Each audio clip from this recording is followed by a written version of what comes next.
Baik, bismillahirrahmanirrahim. Assalamualaikum warahmatullahi wabarakatuh. Kami dari kelompok 1 yang kami beri kelompok bisa akan membahas tentang materi kedua, yaitu fertilitas, konsep dasar dan indikator baik untuk mengefisienkan waktu. Langsung saja.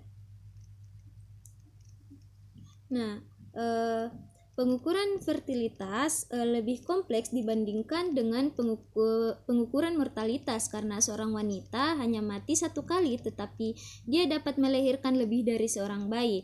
Nah, di samping itu juga seorang yang telah mati pada hari dan waktu tertentu tidak mempunyai risiko kematian yang kedua kali.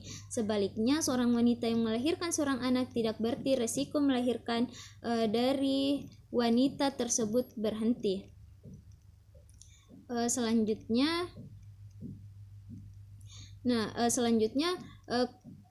kompleksnya pengukuran fertilitas ini melibatkan dua orang, yaitu suami dan istri. Masalah lain yang sering dijumpai dalam pengukuran fertilitas adalah tidak semua wanita mengalami resiko melahirkan, karena ada kemungkinan beberapa dari mereka tidak mendapat pasangan untuk berumah tangga. Juga ada wanita yang bercerai atau menjanda.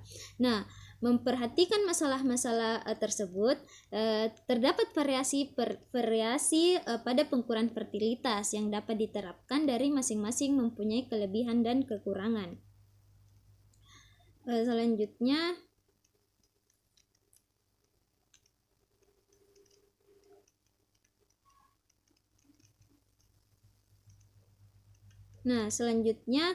definisi dari crude birth rate, yaitu angka kelahiran kasar adalah angka yang menunjukkan banyaknya kelahiran pada tahun tertentu per 1000 penduduk pada pertengahan tahun yang sama. Nah, kegunaan dari angka kelahiran kasar ini untuk mengetahui tingkat kelahiran yang terjadi di satu daerah tertentu pada waktu tertentu.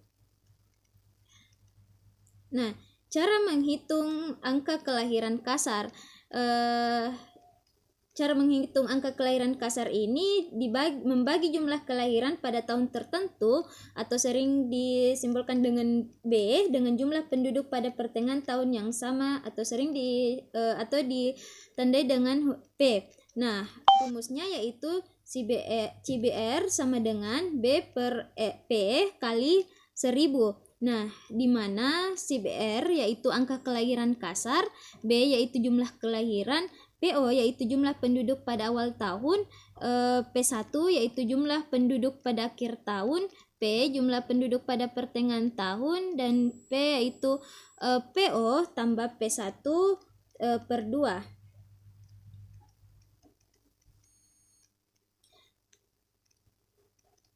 Nah, adapun contoh dari angka kelahiran kasar yang pertama itu seperti dijelaskan dalam bagian jumlah kelahiran. Jumlah kelahiran berdasarkan Susenas tahun 2004 dapat diestimasi secara tidak langsung dengan program Morpec-Lite dengan menggunakan data anak lahir hidup atau children even born dan anak masih hidup atau children still living. Nah, hasil estimasi menunjukkan bahwa terdapat sebanyak 4.415.122 kelahiran hidup dengan jumlah penduduk sebesar 217,07,346.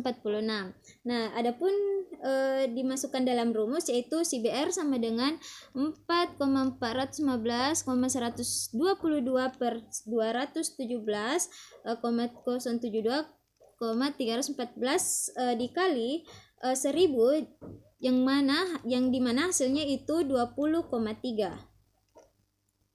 Nah, interpretasi dari contoh sebelumnya yaitu disebutkan penghitungan CBR Indonesia menurut data Susenas tahun 2004 adalah sebesar 20,3, yang artinya terdapat sekitar 20 kelahiran per 1000 penduduk Indonesia pada tahun 2004. Nah, adapun keterbatasannya, yang pertama itu penghitungan CBR ini sederhana, mudah dihitung tetapi kasar. Yang kedua itu perhitungan ini disebut perhitungan kasar karena yang menjadi pembagi adalah seluruh penduduk, baik laki-laki maupun perempuan, seluruh usia termasuk yang bukan perempuan usia reproduksi 15-49 tahun. Nah, ada selanjutnya itu general fertility rate atau angka fertilitas umum. Nah, adapun definisi dari angka fertilitas umum yaitu angka yang menunjukkan banyaknya kelahiran pada tahun tertentu per 1000 penduduk perempuan berumur 15 sampai 49 tahun pada pertengahan tahun yang sama. Cara menghitung angka fertilitas umum atau GFR yaitu membagi jumlah kelahiran pada tahun tertentu dengan jumlah penduduk perempuan berumur 15 sampai 49 tahun pada pertengahan tahun yang sama. Nah, adapun rumusnya yaitu GFR sama dengan B per PF 15 sampai 49 tahun kali 1000. Nah, di mana GFR ini adalah angka fertilitas umum, B jumlah kelahiran, PF 15 sampai 49 yaitu jumlah penduduk perempuan berumur 15 sampai 49 tahun pada pertengahan tahun. Adapun kelebihan dari GFR ini, yang pertama itu meskipun ukuran ini masih bersifat umum, namun dalam kondisi keterbatasan data, ukuran ini sudah dapat mencerminkan tingkat kelahiran di suatu wilayah. Yang kedua, dibanding CBR, GFR ini lebih cermat karena sudah memperhitungkan penduduk yang mempunyai potensi melahirkan, yaitu perempuan usia subur 15 sampai 49 tahun. Adapun kekurangan dari GFR ini yaitu belum memperhitungkan kenyataan bahwa potensi perempuan dikaitkan dengan tingkat kesuburan atau fekunditas untuk melahirkan berbeda-beda menurut umur perempuan.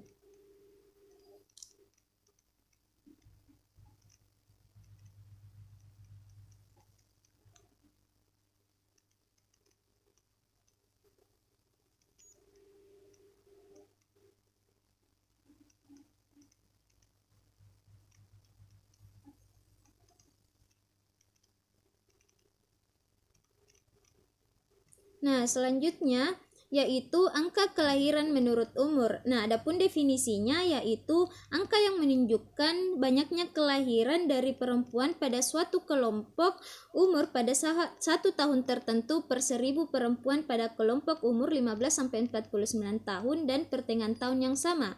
Kegunaannya yaitu ASFR merupakan indikator kelahiran yang memperhitungkan perbedaan fertilitas dari perempuan yang terpapar untuk melahirkan, yaitu perempuan usia subur dengan memperhatikan karakteristik kelompok umurnya.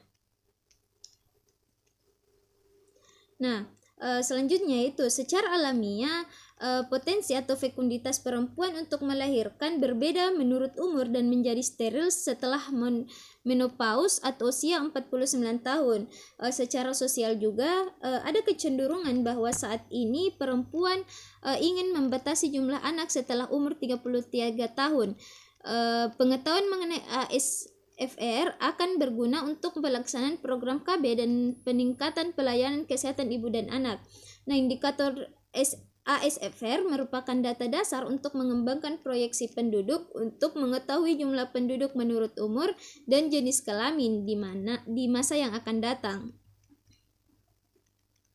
Nah, selanjutnya cara menghitung ASFR membagi jumlah kelahiran yang terjadi pada perempuan pada kelompok umur tertentu yang ditandai dengan huruf I dengan jumlah perempuan kelompok umur tersebut, kemudian dikalikan dengan konstanta itu 1000. Nah, adapun rumusnya yaitu ASFR sama dengan BI per PFI dikali 1000, di mana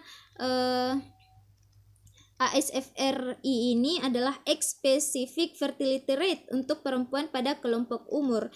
BI yaitu jumlah kelahiran dari perempuan pada kelompok umur. PFI yaitu jumlah penduduk perempuan pada kelompok umur. I yaitu kelompok umur pada usia 15 sampai 19, 20 sampai 24, 25 sampai 29, 30 sampai 34, 35 sampai 39, 40 sampai 44, 45 sampai 49 tahun. Selanjutnya, data yang diperlukan untuk melakukan perhitungan ASFR adalah data tentang banyaknya bayi yang lahir dari ibu menurut umur tertentu. Misalnya, banyaknya bayi yang lahir dari ibu usia 20 sampai 24 tahun pada suatu daerah dan suatu tahun tertentu dan banyaknya ibu pada umur tersebut, yaitu umur 20 sampai 24 tahun pada daerah dan tahun yang sama. Nah, sumber data perhitungan secara langsung yang selama ini perhitungan secara langsung untuk ASFR dilakukan dengan menggunakan data riwayat kelahiran yang dikumpulkan dari Survei Demografi dan Kesehatan Indonesia atau SDKI.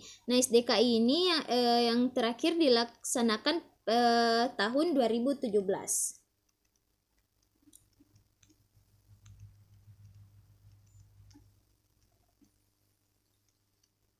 Interpretasi dari tabel sebelumnya terlihat bahwa pola ASFR mengikuti huruf U terbalik, rendah pada kelompok umur 15 sampai 19 tahun dan umur 44 sampai 49 tahun dan tinggi pada perempuan kelompok umur 20 sampai 34 tahun, dengan puncaknya pada perempuan kelompok umur 25 sampai 29 tahun di tahun 2012 yaitu sebesar 143.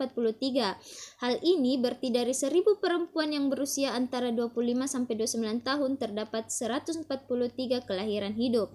Puncak ASFR yang terletak pada kelompok umur 25 sampai 29 tahun dapat mengindikasikan bahwa kelahiran pada tahun tersebut paling banyak dikontribusi oleh perempuan pada kelompok umur 25 sampai 29 tahun.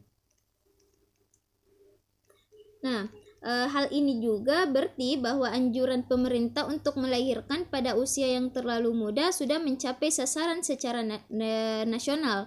Fenomena ini bisa juga dikaitkan lebih jauh dengan suksesnya program wajib belajar 9 tahun yang menyebabkan semakin banyaknya perempuan muda yang bersekolah lebih tinggi dan semakin terbuka kesempatan bagi perempuan di pasar kerja.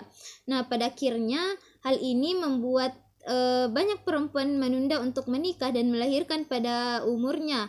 Mereka yang menikah dan melahirkan pada usia muda secara fisik dan emosional sebetulnya belum matang.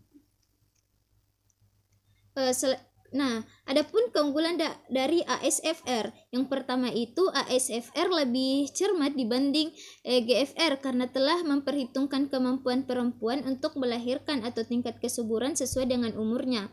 Nah, dengan ASFR memungkinkan untuk dilakukan studi fertilitas menurut kohor atau tahun kelahiran atau menurut kelompok umur tertentu.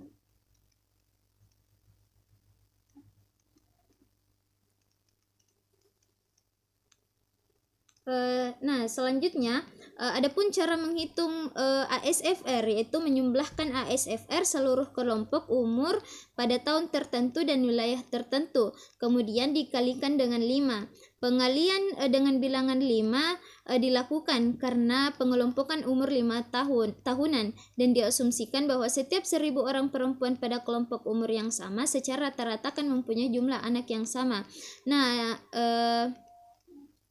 adapun rumusnya tertera pada slide yang dimana TFR adalah total fertility rate, ASFRI yaitu ASFR kelompok umur, I yaitu kelompok umur 15 sampai 19, 20 sampai 24 tahun, 25 sampai 29 tahun, 30 sampai 34 tahun, 35 sampai 39 tahun, 40 sampai 44 tahun dan 45 sampai 49 tahun.